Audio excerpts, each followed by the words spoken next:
तो क्या हाल ऑफिसर्स के। आई होप आपकी तैयारी बढ़िया चल रही होगी और आप जोरों शोरों से सीजीएल मेंस 2024 की तैयारी कर रहे होंगे।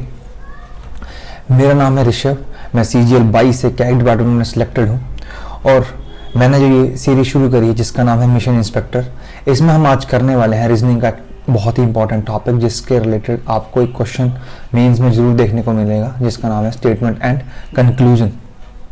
तो आज हम इस वीडियो में करने वाले हैं कुछ इंपॉर्टेंट क्वेश्चंस जिसके आपके जो कंसेप्ट हैं स्टेटमेंट कंक्लूजन के रिलेटेड वो क्लियर हो जाएंगे और आपको पेपर में आसानी होगी जब भी आप पेपर में इन क्वेश्चंस को अटेम्प्ट करेंगे।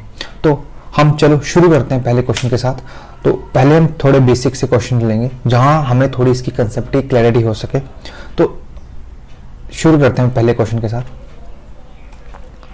तो जो पहला तो देखिए, अब ये क्वेश्चन है, यहां देखिए आप कि इस स्टेटमेंट को पढ़िए। यहां लिखा गया है कि all candidates who score more than 130 will pass the pre exam. वो सारे के सारे कैंडिडेट जो 130 नंबर से ज्यादा नंबर लाएंगे वो सारे के सारे क्या है, हमारा प्री एग्जाम जो है वो क्वालिफाई कर जाएंगे। तो ये एक स्टेटमेंट है और अब हमारा ऐसा मानना है कि एक तरह की कट ऑफ दे दी, एसएससी ने ऐसे बोल दिया कि जो भी जिस भी बंदे 130 से ऊपर के नंबर है उसे पास कर दो प्री में। ठीक है, अब ये स्टेटमेंट है एकदम ट्रू है। अब हम इससे क्या कंक्लूड कर सकते हैं वो हम देखेंगे कंक्लूजन में। जो ये कंक्लूजन ड्रॉ हुए हैं क्या ये इसी स्टेटमेंट के अकॉर्डिंग है या इसमें जो आप भी कंक्लूजन है किसी ने कुछ और ऐड करके इसमें दे दिया। ठीक है, तो पहला कंक्लूजन देखो। तो पहला कंक्लूजन बोलता है कि all the selected candidates have scored more than 130। ये बोल रहा है कि जो भी सिलेक्टेड कैंडिडेट्स होंगे उन्होंने 130 से ज्यादा स्कोर किया होगा। क्या ये बात सही लग रही है आपको स्टेटमेंट के अकॉर्डिंग? तो हाँ, बिल्कुल सही है, क्योंकि ऊपर भी स्टेटमेंट में यही बोला गया है कि वही लोग प्री को क्वालिफाई कर पाएंगे जिनका स्कोर जो है 130 से ज्यादा होगा। तो यही लाइन कंक्लूजन में भी आ गई है, तो ये कंक्लूजन बिल्कुल सही है। तो अब देखो दूसरे क्वेश्चन पे चलो। यहाँ लिखता है कि students who clear the pre exam also got selected in mains exam. अब इसमें ये लिखा है कि स्टूडेंट जिन्होंने भी प्री एग्जाम किया वो मेंस में सिलेक्ट हो जाएंगे, पर ऐसा तो कहीं नहीं लिखा हुआ ऊपर कि जिसने प्री एग्जाम कर दिया वो मेंस में भी क्वालिफाई कर मेंस में भी सिलेक्ट हो जाएगा। तो ये वाला कंक्लूजन क्या है हमारा? ये वाला कंक्लूजन हमारा गलत है। तो यहाँ कौन सा कंक्लूजन जो है जो स्टेटमेंट को फॉलो कर रहा है वो है फर्स्ट। ठीक है, अब हम और क्वेश्चन देखेंगे जिसमें आप कोशिश करिएगा कि आप उसको सही करने की कोशिश करें। ठीक है, चलो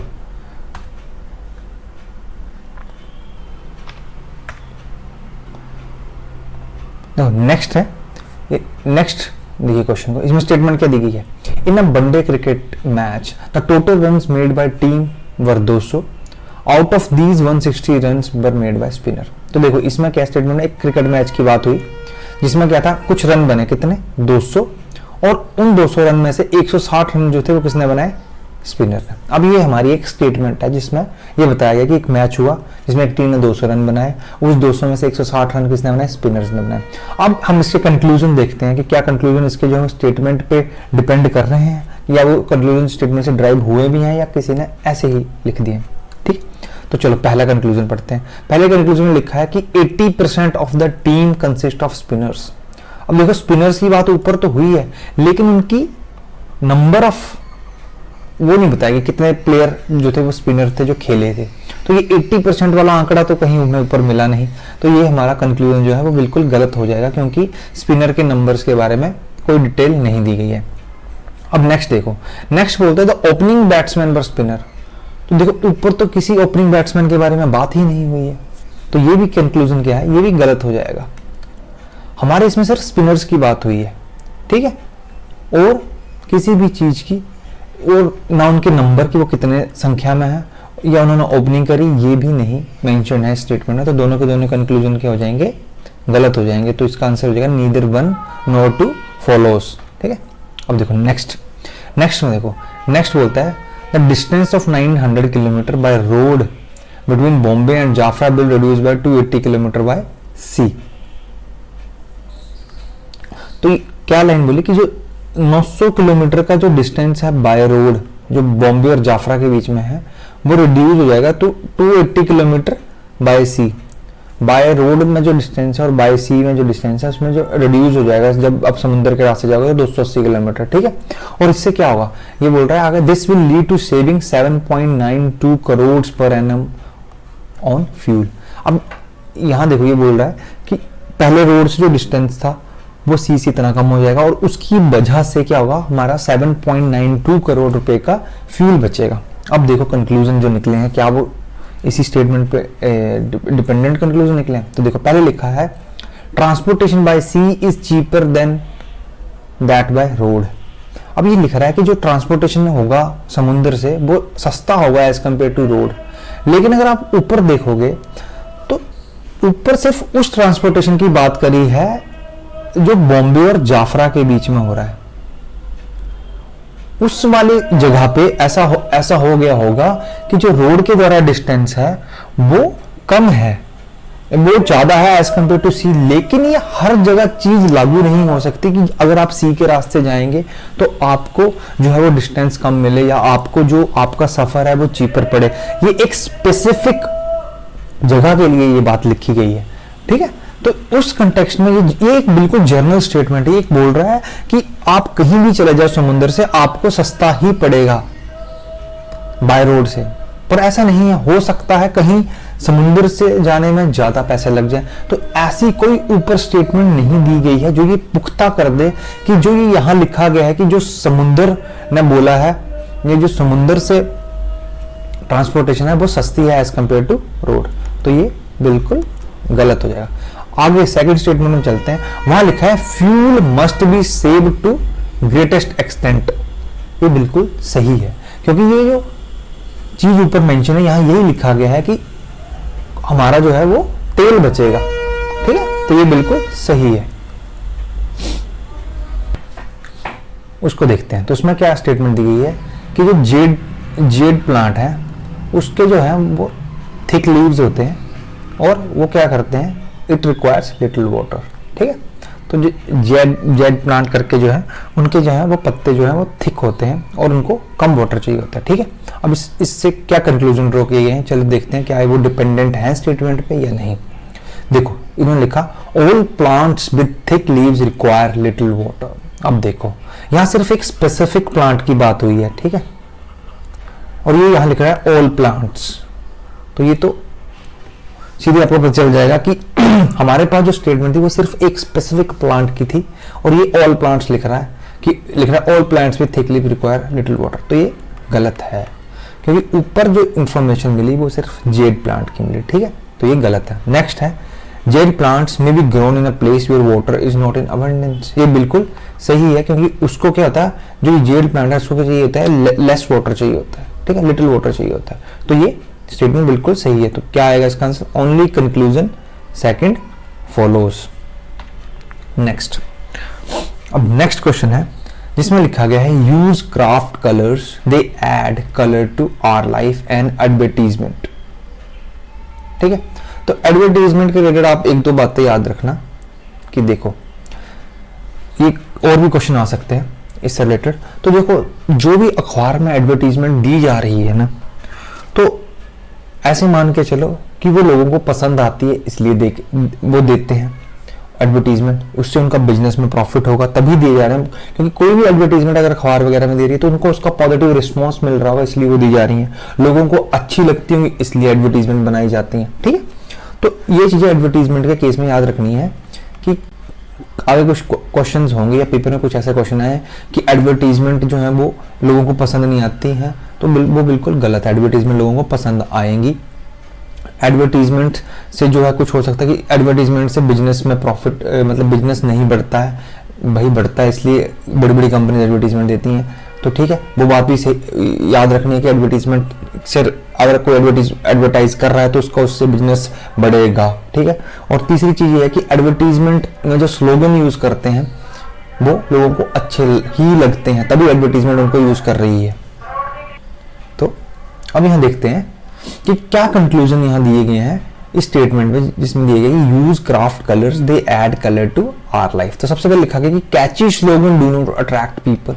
जैसे कि मैंने आपको बता दिया कि जो स्लोगन है एडवर्टीजमेंट में वो कैची ही होते हैं, वो ऐसे ही होते हैं। जैसे आपने एक सुना होगा पेट सफा हर रोग दफा, वो कैची स्लोगन है, वो लोगों को पसंद आएगा, अट्रैक्ट करेगा, इसलिए बनाया गया है, ठीक है। तो ये बिल्कुल गलत है। नेक्स्ट है पीपल लाइक डार्क कलर्स, ऊपर कुछ नहीं लिखा हुआ लोगों के बारे में कि उनको क्या पसंद है क्या नहीं पसंद है, तो ये भी कंक्लूजन जो है वो गलत हो जाएगा। तो इसका क्या हो जाएगा, neither one nor second follows. Next है, नेक्स्ट क्वेश्चन में देखिए, देखो यहाँ एक स्टेटमेंट दी गई है, उसमें लिखा है कि water supply in ward A और B of the city will be affected by about 50% on Friday because repairing work of the main lines is to be carried out. तो ये बोल रहा है कि जो वार्ड ए है और वार्ड बी है वहां पे जो है वो पानी की सप्लाई जो है वो 50% मतलब इफेक्ट होगी, मतलब जैसे 10 लीटर पानी आता था आज 5 लीटर आएगा फ्राइडे को। तो क्योंकि कंक्लूजन देखते हैं जो इससे ड्रॉ किए गए। तो पहला कंक्लूजन है the resident in these ward should economise on water on Friday,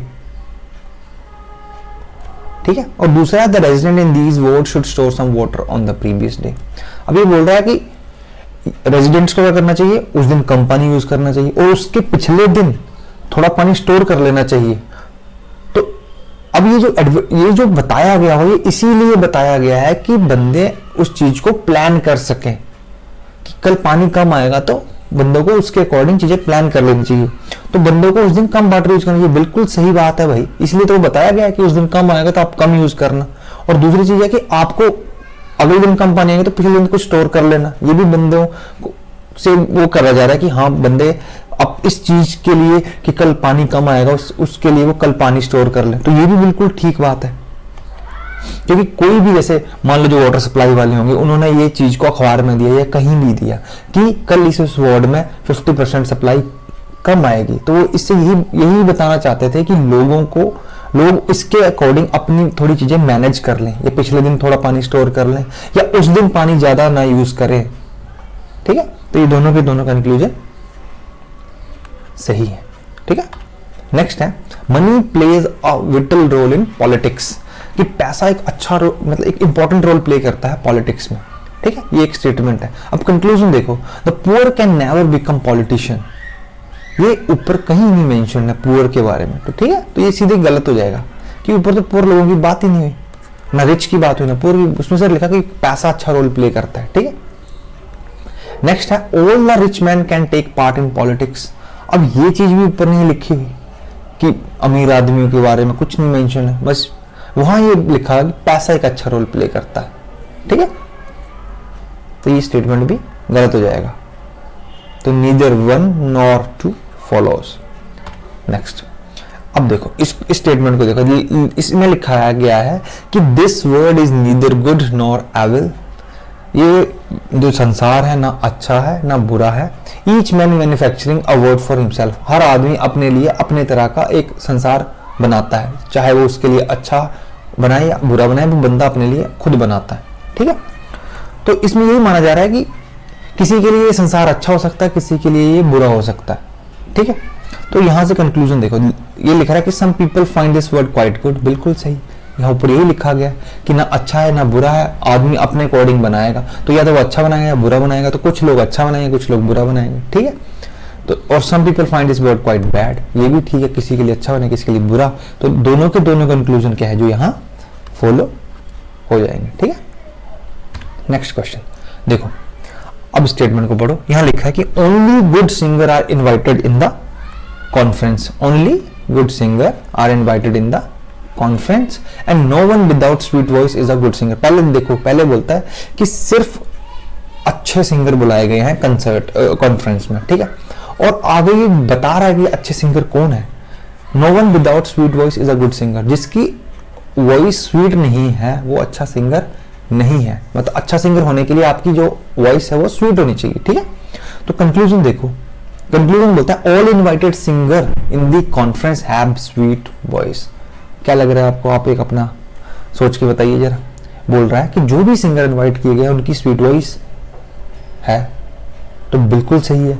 क्यों? क्योंकि सिंगर जो बुलाए गए हैं कॉन्फ्रेंस में सिर्फ और सिर्फ कौन से बुलाए गए हैं, गुड सिंगर बुलाए गए हैं। और गुड सिंगर कौन होते हैं, जिनकी वॉइस जो है वो स्वीट है। तो ये तो फॉलो हो रहा है। अब चलो सेकंड पे चलते हैं। दो singer who do not have sweet voice are not invited in the conference. बिल्कुल सही है कि जिन बंदों की अच्छी आवाज नहीं है तो वो अच्छे सिंगर नहीं है, और जो कॉन्फ्रेंस है वहाँ सिर्फ अच्छे सिंगर बुलाए गए हैं। तो दूसरा बिल्कुल सही है कि जिनकी आवाज़ अच्छी नहीं है वो उनको वहाँ बुलाया नहीं गया। तो बोथ 1 और 2 फॉलोस।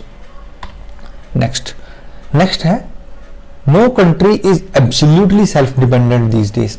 अब ये बोल रहे हैं कि कोई भी कंट्री ये नहीं बोल सकती कि हम एकदम सेल्फ डिपेंडेंट है। कोई ना कोई कंट्री कहीं ना कहीं से कुछ ना कुछ ले रही है, ठीक है। किसी कंट्री के पास मैन्युफैक्चरिंग अच्छी है, किसी के पास खेती बाड़ी की अच्छी जमीन है, तो ये सब मिलजुल के ही पूरा देश, पूरे जो वो संसार है वो ऐसे चल रहा है। कोई भी कंट्री ये नहीं बोल सकती कि मेरे पास सब कुछ है, ठीक है। ये स्टेटमेंट का मतलब है। अब देखो कंक्लूजन क्या ड्रॉ कर रहे हैं, बोले it is impossible to grow and produce all a country needs. ये बिल्कुल ठीक है कि हर चीज नहीं प्रोड्यूस करी जा सकती कंट्री से। इससे यही पता चलता है कि वो सेल्फ डिपेंडेंट इसलिए नहीं है क्योंकि हर चीज हर कंट्री खुद नहीं बना सकती, ठीक। अब दूसरी स्टेटमेंट है कि countryman in general have become lazy. अब कंट्रीमैन के बारे में ऊपर कोई भी बात नहीं करी गई है, तो ये स्टेटमेंट बिल्कुल, कंक्लूजन बिल्कुल गलत है, ठीक है। तो इसमें क्या हो जाएगा, ओनली कंक्लूजन 1 फॉलोज। यहाँ तक वीडियो को देखा है, अगर आपको वीडियो पसंद आई है तो इसको लाइक जरूर करें, अपना कमेंट जरूर करें, और इस चैनल को सब्सक्राइब जरूर करें ताकि मुझे एक मोटिवेशन मिले, मैं आपके लिए और वीडियोज लाता रहूँगा।